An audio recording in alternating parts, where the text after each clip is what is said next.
substance. Substance C. Now let us check the question. Alternative A, substance A and B are said to have formed a solution.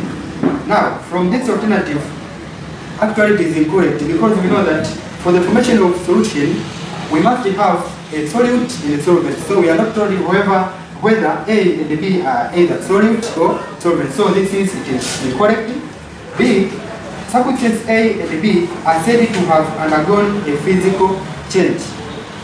This one, it is incorrect because we are told that A and B have undergone physical change. If we remember from the previous topics of physical change and chemical change, we know that physical change, we know there is no new substance. New substance which is formed. So, but here in our question we are told that the compound C or the substance C formed, it is a new substance. So, it is not physical change. C, substance A and B are said to have undergone a chemical change. Actually, this is true because we know that chemical change,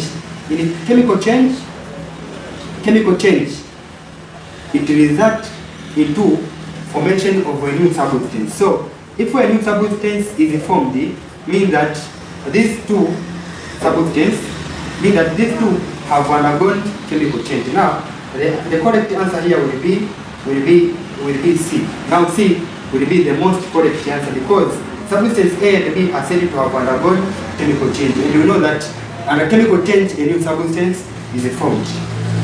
D, substance A and B are said to have undergone dissolution. This actually is incorrect. Let us check the item number 7. And Roman 7. Now Roman 7 here, it is asking us that which component makes fire triangle? Now, I think we can try to memorize from the previous topics that what are the components of the fire triangle? Now, A, oxygen, fuel, and heat. B, actually this, let me give briefly explanation under this fire triangle. Fire triangle means that this can be, sometimes you can term as the condition necessary for the fire to start. Now, these conditions or these components that are required for the fire to start, generally we can regard them as the fire triangle. Now, let's check the alternative.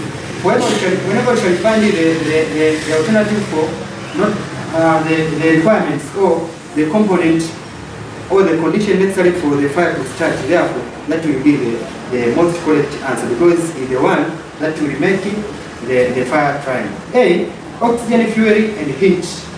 Actually, this is true because for the fire to start, we must have oxygen, whereby oxygen is used to support burning or to support combustion.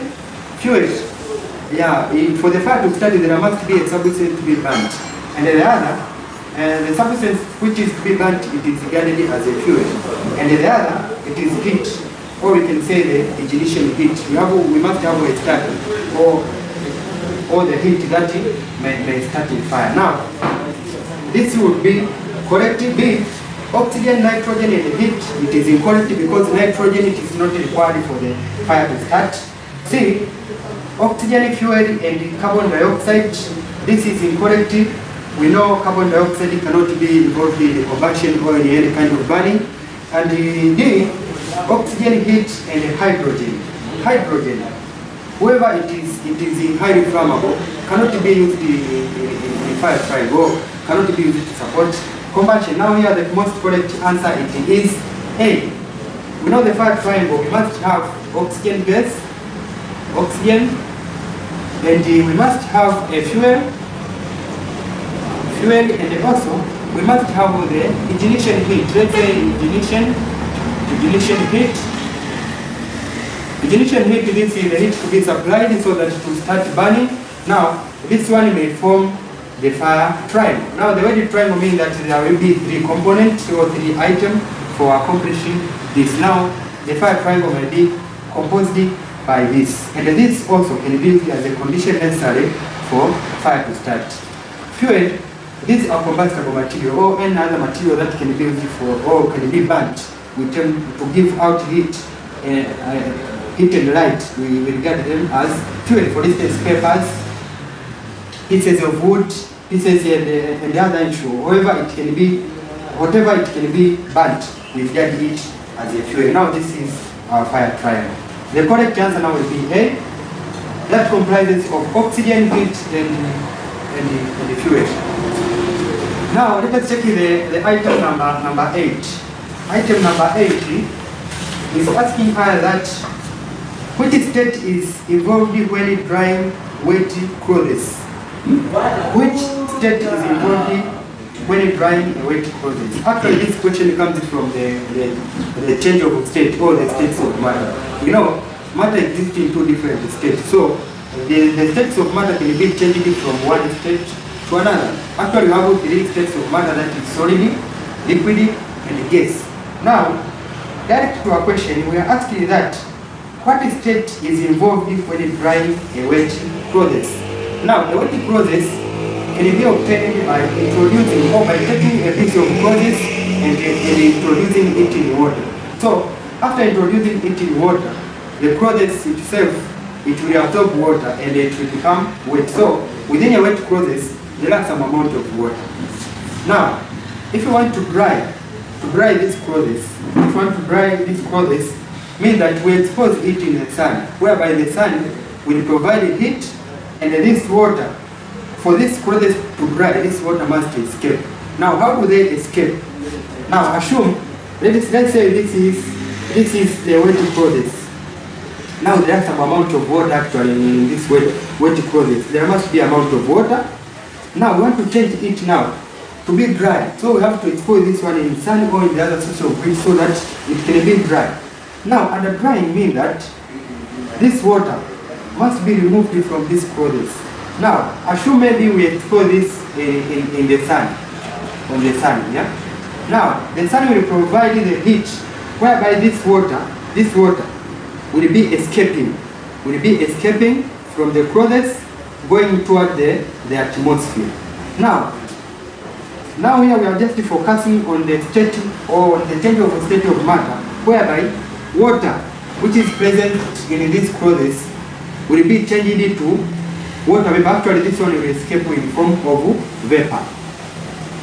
Now we just focus on this change of matter. Now from this water will be in liquid form, will be changed into water vapor, whereby this vapor we can regard it as a gas, because vapor can act as a gas. Now, after this, the final product here will be the wet clothes, means that the clothes with no any amount of water. Now the water have escaped here. Now this process, this one, means that now we are changing liquid to gas, and actually this process, it is called evaporation. Evaporation means that the liquid is changed into water vapor. Now, let's see the alternative given here to obtain the most correct answer. A. Now, it is the change from liquid to solid. That is incorrect because you know here it is liquid and actually here it is gas and not solid. The other alternative B, solid to gas. This water which is present here, it is not solid, it is liquid in nature. So this is incorrect. And C, gas to liquid.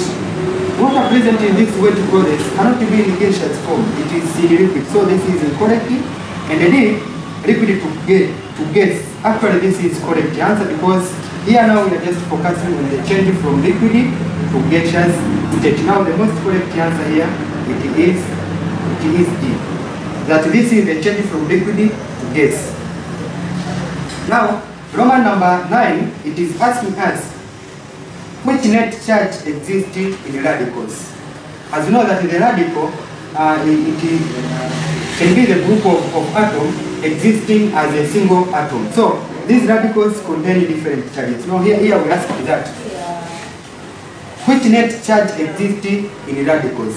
Let's see the examples of radicals. Examples of radicals.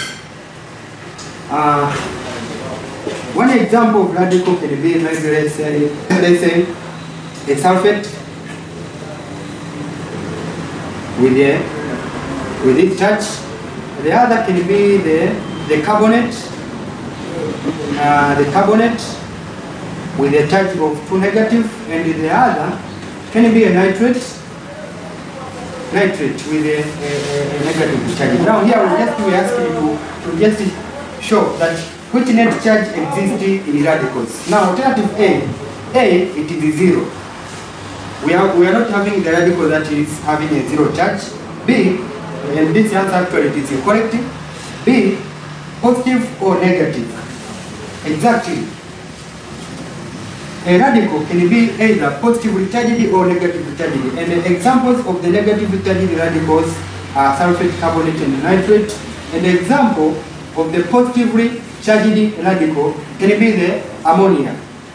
Ammonia, this can be an example of the positively charged radical. So, a radical can be either positively or negatively charged. And the positive and negative.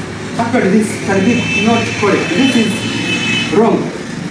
We cannot have the two charges or two different charges on the same radical. This is incorrect. Now the most correct answer here will be B, that a radical can be either having a positive or negative charge. As an example I showed here, that the radical with the positive and the radicals with the negative charges. Now the final in this question number 1, it is Roman 10. Roman 10, which is asking that why is non-luminous flame? Why is a non-luminous flame is the most applicable flame for heating purpose? Yeah, actually we are advised that in the laboratory we are among the two types of flame, that is luminous flame and the non-luminous flame.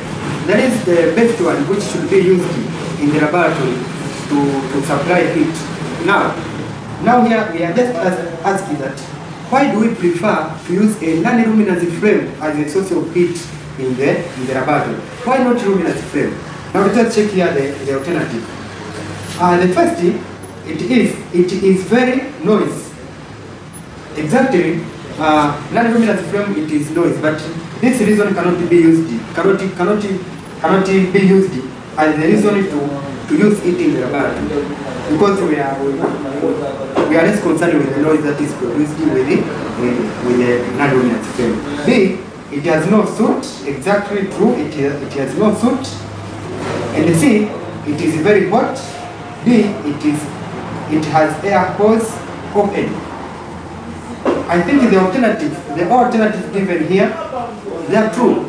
Because they try to depict the properties or the characteristics of a non-luminous flame. But we want to pick only one characteristic that makes us to prefer using non-luminous flame for heating purpose in the laboratory. And actually here, it is because of it is very hot. The most correct answer here will be C. That non-luminous flame, it is very hot. That's why we are preferring using it in the laboratory as a source of heat.